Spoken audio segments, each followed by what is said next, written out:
nipa wo do kra eboa abanyi mo frɛ wom ene omo ye adwuma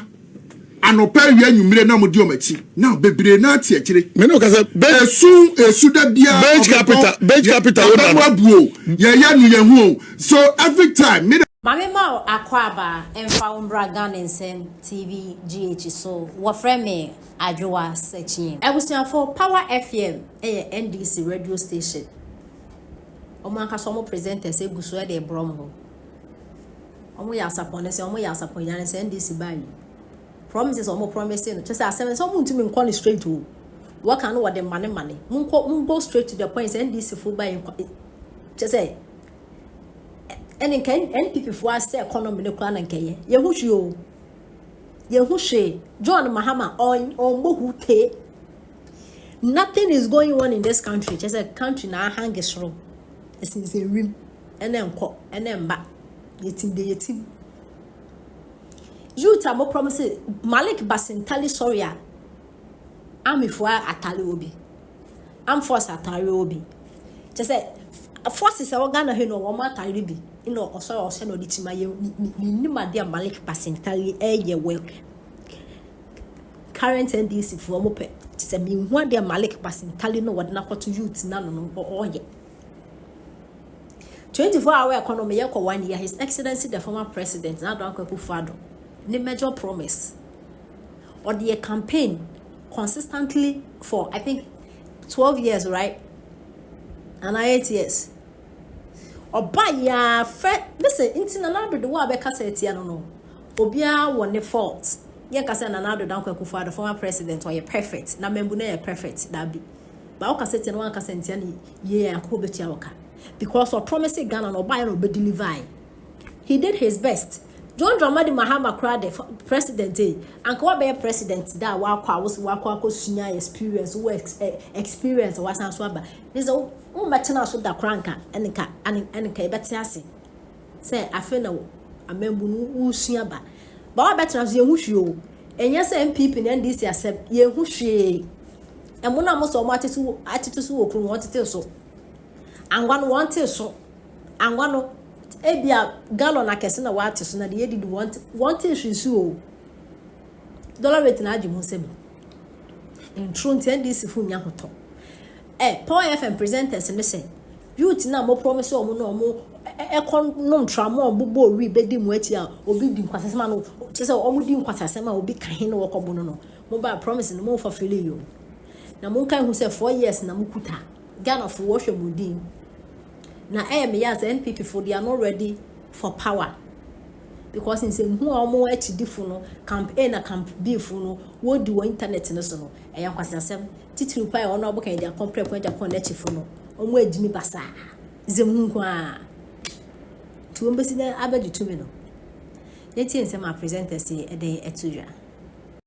microphone sase a woji na opposition for to be sorry me afa excavator na ebu niema na omo kura power na kura mpo ekoba bia na mo pamo mo what be that anu ne ehun because Fred Bay na special assistant na Moses Abomo amhwe ensemfo Moses Abomo di okura mu what man say no aye ni nyina na ne party Abomo no so ga so pe ba bi kwhye no oda so di nsemfo na moto no ma IGP mi na me ka kire wo da wo no so me amini panel adwuma de obo na no ba election ye nyina tu chema wo ba sensemfo say be cause na betreta ho de ye be ka agina kire wo ye be ka chop pepe ko gu amranya nra ebu nkrofo dan gu no sa Bensayram atiaka no or special aid ma Freddy Blay Bensayram and this one why do you want branya sa sit the whole yeah bola on the slow motion yeah boy go na bibi ba yeah slow motion sa na NDC for you amamu no eduba bia so mu take niema ye na slow motion om de ko yeah wa what man say yeah wa mini anu bebe mu no mini tuwei wo say NDC ko foto aba ma NDC because of niema bia mu fa mu nti what man say men's good and those people are getting what man say I'm telling you they are getting disappointed what you tell man na one na me share na najo islegon obu nu say je wo club night club osasa this is 24 na ni age what man say and for the wachi because of that wo go no musika obi gi yenti no wo ba mo jam na ka alaja fabu jewels ni sika $4.9 million na me no ka say sebi nyado na mo afesika ni free wando anko ko ya ni neema ni obeto woni ho waye wiase niema nyina no nti wode na ho ode de sika sa abo opposition party somebody ma power obeti ma gi sika ene ko nim sa pan kakaka na wono ko diye NDC ba ya munyo eso bi ato na dwum sa na bekoso o ye election we nim niema bi te nkofo gi so to abama amo what ma say hwe me ne course a ye microphone sase a woji na opposition for to be sorry me a first excavator na ebu niema na omo kura power ne kura mpo ekoba bia na mo pamo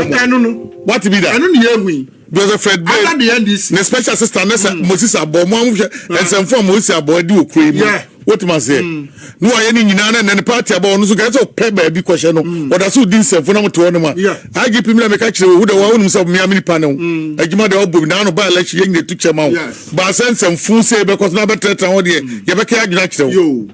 ye be ka chop pepe ko gu amranya nra ebu nkrofo dan gu no sa bensariam atiaka no or special edima Freddy Blay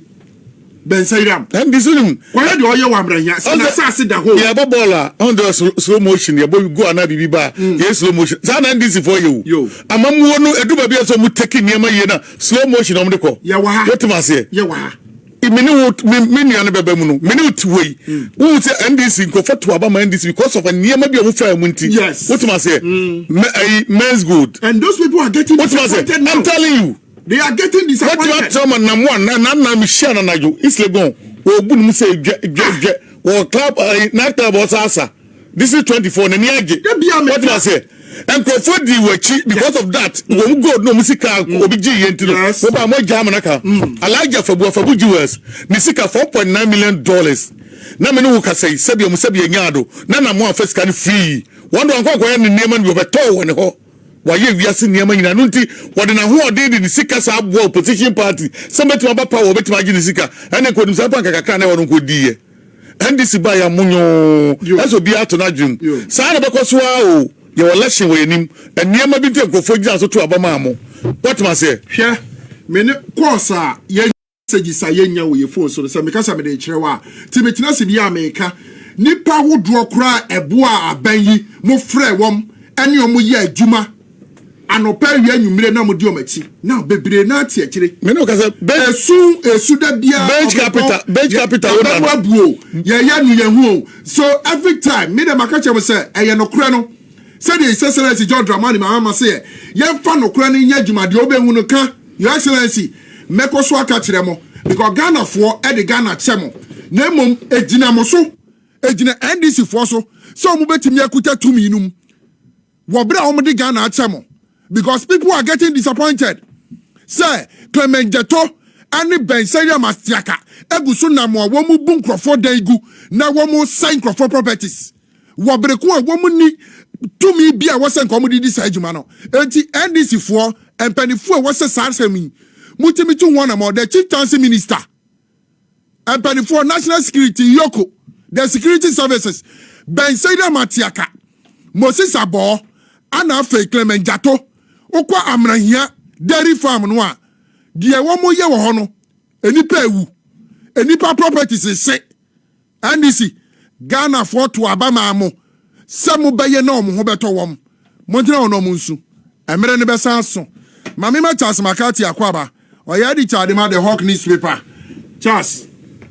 akwaba Brumpo na je say na mejo so bibia boko bibia de na kwemo na nkupo ya na famu de akania nipa beye specifically between bonipa ne din na say de Judas fo aba so mbeton wo de akoyo bo papa no wayi entino ona mana wa hwe munzu Charles cause Rollins na kai on sabo bibe kawa no dina wantuma tino ni nano so no Charles ubehwe no di wakwa akojisika ko yene papa yi Charles u tumri Ricardo they say moto wo ne kra portos abem na say watch am enti wonam so a e wo se won to bo ase na wota ya mpai watch am na meje so intimate ba na ekoto na mechi anu wo kame intimate madam ho so na nipa nye yeni ni pa bonifo na na bogana na be dia e bokwa bra wunu anya odi be ko jisika ko ni papa yi Just you ever been come Chief Justice PP, you are not like that, so don't make yourself like that.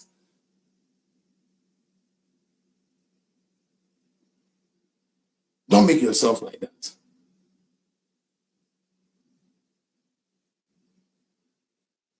Now, we went into an election. Nanado, Nyame. We went into an election. For the first time, we were trying to do something extraordinary. It didn't happen. And the contributing factors, can be attributed to another candidate here. Which is a fact. They can try to play the dog game that they play, but that is the fact. That is the honest fact. Onumbo said, Obi call election, no, President Kufuor, it took 8 years for him to erase some amount of deficit. And into your non-logics, no. How many months do we, or how many years do we think it would take for Bawumia to conquer 1.7 million or whatsoever? Right then, I'm going to say,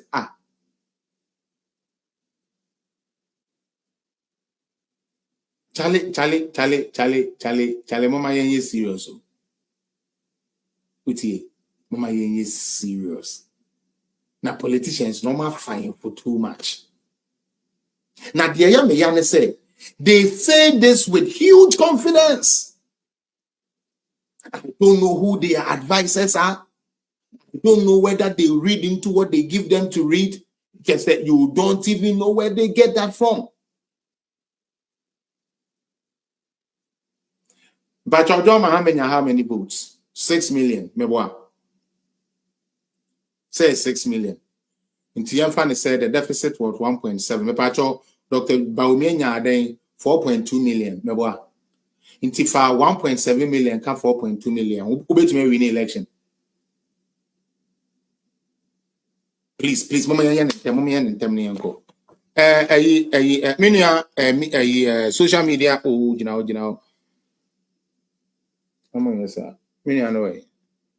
yeah, the use. Maybe some question. No. Ya papa Kennedy Agyapong, and then ya wakoya amana be trending. Or say Mr. X. Ya find the X no. I think the message should be Ken should find his own self. We need to calculate the formula for him. For Ken to find his own self. Because I know you're a philanthropist. I said the support to me. Support to me the other man and fabric me and I said me go anymore. So maybe we should help him to find himself. Lady Champo Michel. No, seriously, Jay. I just for me me personally, I don't think we need to find X. We need to help Honorable Kennedy Agyapong find himself because he has to find himself. As he speaks, he doesn't have himself. He belongs to the Dankwadumbu tradition, yet he wants to do better than Nkrumah. He idolizes Nkrumah as Ononeyi, but yet Nkrumah has a party that is implementing the policies of Nkrumah and the ways of Nkrumah, but he doesn't want to join that.